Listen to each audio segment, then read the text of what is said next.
আকাশবাণী কলকাতা স্থানীয় সংবাদ পড়ছি সুদীপ বসু। প্রথমে বিশেষ বিশেষ খবর। উত্তর দিনাজপুরের রায়গঞ্জের গোয়ালপুকুরের পাঞ্জিপাড়ায় পুলিশের উপর গুলি চালিয়ে একজন আসামি পালিয়ে যাওয়ায় তীব্র চাঞ্চল্যের সৃষ্টি হয়েছে। দুজন আসামিকে নিয়ে পুলিশের গাড়ি যখন ইসলামপুর আদালত থেকে রায়গঞ্জ জেলে ফিরছিল তখনই হামলা ঘটে। প্রসূতি মৃত্যুর তদন্তে আজ ফের মেদিনীপুর মেডিকেল কলেজে গেছে সিআইডি। কলকাতার এসএসকেএম হাসপাতালে ভর্তি ৩ প্রসূতির অবস্থা এখনো উদ্বেগজনক। রাজ্যের বিরোধী দল নেতা শুভেন্দু অধিকারী স্বাস্থ্যমন্ত্রী তথা মুখ্যমন্ত্রী, স্বাস্থ্য সচিব ও মেদিনীপুর কলেজের সুপারের গ্রেপ্তারের দাবি করেছেন। সরকারি চিকিৎসক ও শিক্ষক চিকিৎসকদের প্রাইভেট প্র্যাকটিসে লাগাম টানতে রাজ্য সরকার ফের উদ্যোগী হয়েছে। স্কুল সার্ভিস কমিশনের ২৬,০০০ চাকরিতে নিয়োগে অনিয়মের তদন্ত গুরুত্ব দিয়ে করা হয়নি বলে চাকরিচ্যুতদের পক্ষ থেকে আজ সুপ্রিম কোর্টে দাবি করা হয়েছে। রেশন দুর্নীতি মামলায় রাজ্যের প্রাক্তন মন্ত্রী জ্যোতিপ্রিয় মল্লিক জামিন পেয়েছেন। যথোচিত মর্যাদায় ভারতীয় সেনাবাহিনীর পূর্বাঞ্চলের কমান্ডে আজ ৭৭তম সেনা দিবস পালিত হচ্ছে। আসছি বিস্তারিত সংবাদে। উত্তর দিনাজপুরের রায়গঞ্জের গোয়ালপুকুরের পাঞ্জিপাড়ায় পুলিশের উপর গুলি চালিয়ে একজন আসামি পালিয়ে যাওয়ায় তীব্র চাঞ্চল্যের সৃষ্টি হয়েছে।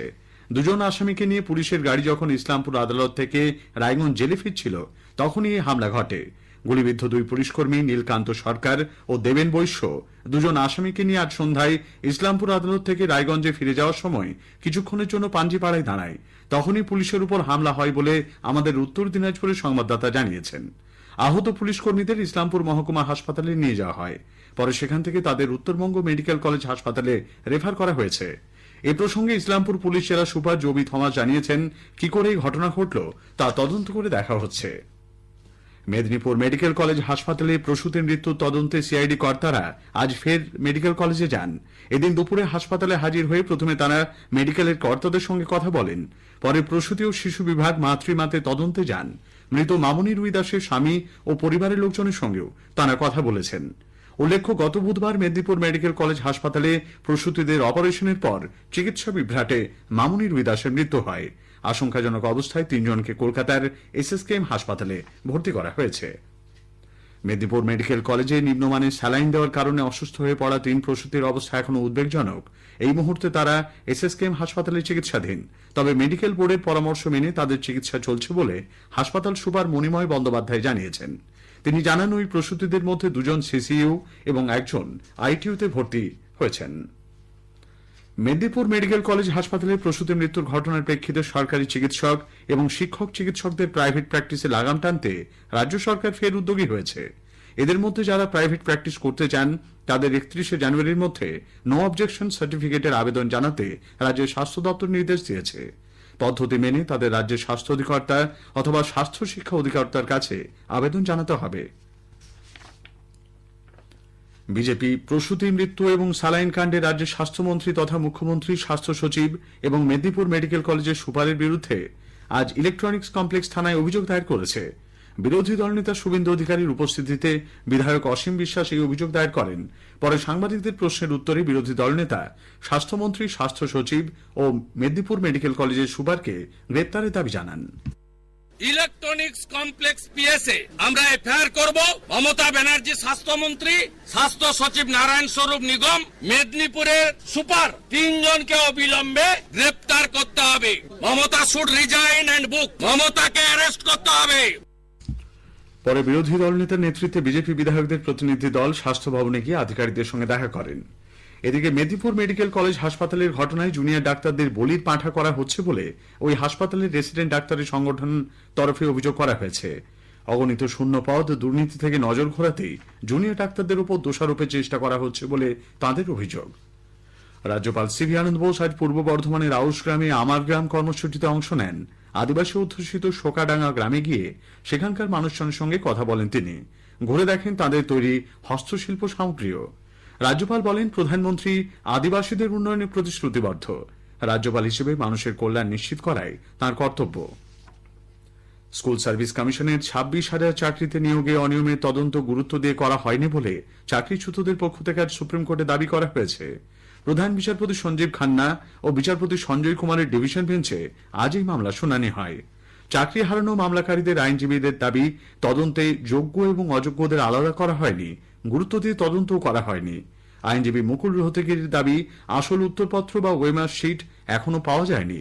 অন্যদিকে যোগ্য প্রার্থীদের একাংশের আইনজীবী কপিল সিব্বাল প্রশ্ন তোলেন, আসল ওয়েমার সিট যদি না থাকে তাহলে কারচুপির অভিযোগ কি করে তোলা হচ্ছে? দুপক্ষের বক্তব্য শোনার পর 27শে জানুয়ারি পরবর্তী শুনানির দিন ধার্য করা হয়েছে। স্বাস্থ্য পরিষেবায় সেবাশ্রয় প্রকল্প দৃষ্টান্ত স্থাপন করেছে বলে তৃণমূল কংগ্রেসের সাধারণ সম্পাদক অভিষেক বন্দ্যোপাধ্যায় দাবি করেছেন। আজ নিজের সংসদীয় আসন ডায়মন্ড হারবারের ফলতার জোড়া বটতলায় একটি অনুষ্ঠানে যোগ দিয়ে অভিষেক বলেন, এই স্বাস্থ্য কর্মসূচির অধীনে মাত্র 14 দিনের স্বাস্থ্য সুবিধা পেয়েছেন 2,70,000-এর বেশি মানুষ।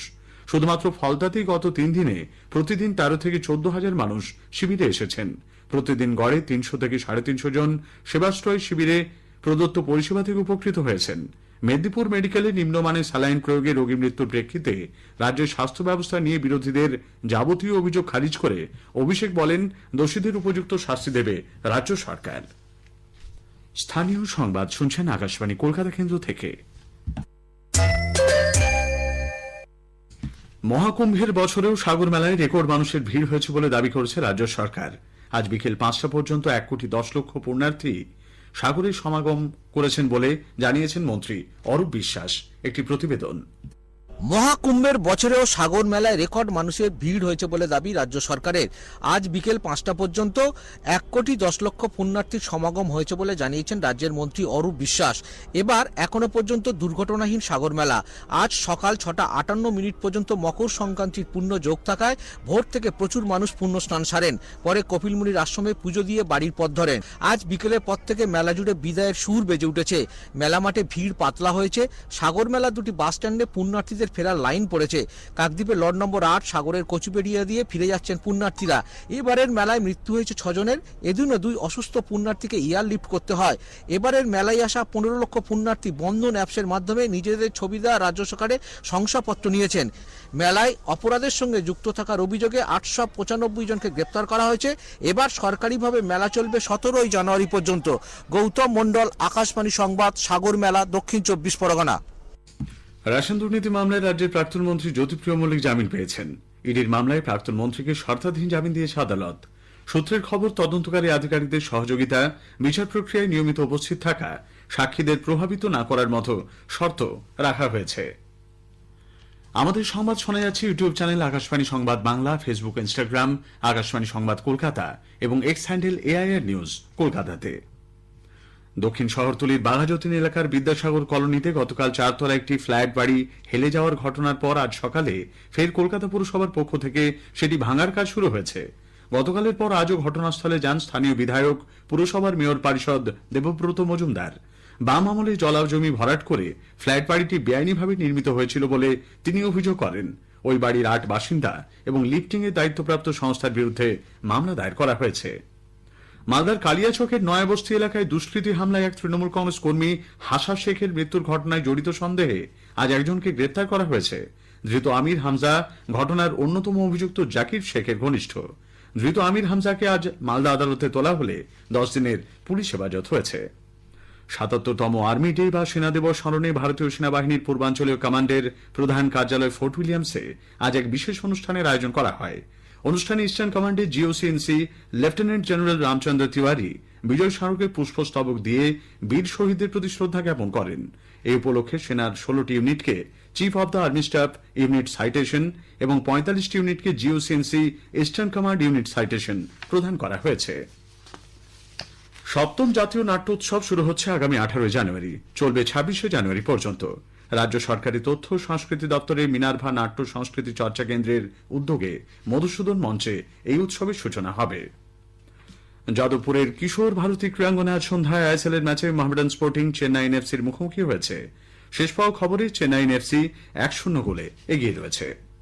শেষ করার আগে স্থানীয় সংবাদের বিশেষ কিছু অংশ আরও একবার।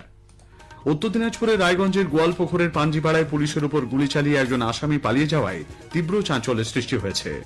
প্রসূতির মৃত্যুর তদন্তে আজ ফের মেদিনীপুর মেডিকেল কলেজে গেছে CID। সরকারি চিকিৎসক ও শিক্ষক চিকিৎসকদের প্রাইভেট প্র্যাকটিসে লাগাম টানতে রাজ্য সরকার ফের উদ্যোগী হয়েছে। স্কুল সার্ভিস কমিশনে 26,000 চাকরিতে নিয়োগে অনিয়মের তদন্ত গুরুত্ব দিয়ে করা হয়নি বলে চাকরিচ্যুতদের পক্ষ থেকে আজ সুপ্রিম কোর্টে দাবি করা হয়েছে। স্থানীয় সংবাদ শেষ হল।